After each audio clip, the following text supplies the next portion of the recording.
આપણે માળિયા તાલુકામાં પીપળિયા 4 રસ્તા પાસે રોયલ પોલીપેક કરીને કંપની છે, એમાં આગ લાગેલી છે।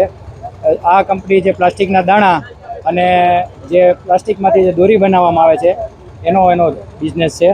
એના જે ગોડાઉન છે, ગોડાઉનમાં આગ લાગેલી હતી। જ્યારે અમને 1 વાગે કોલ મળેલો હતો તો મોરબી ફાયર ફાઇટરની ટીમ ઘટનાસ્થળે રવાના કરેલી હતી।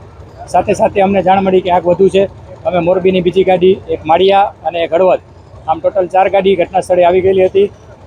અમે અહીંયા પહોંચ્યા તો અમને એવું લાગ્યું કે મેજર કોલ છે, તો અમે મેજર કોલ જાહેર કર્યો હતો। સાથે સાથે રાજકોટની ટીમને પણ અહીંયા બોલાવી લીધી હતી। હાલ આપણી પાસે રાજકોટની ટીમ પણ ઘટના સ્થળે છે અને ફાયર ફાઇટિંગ ચાલુ છે।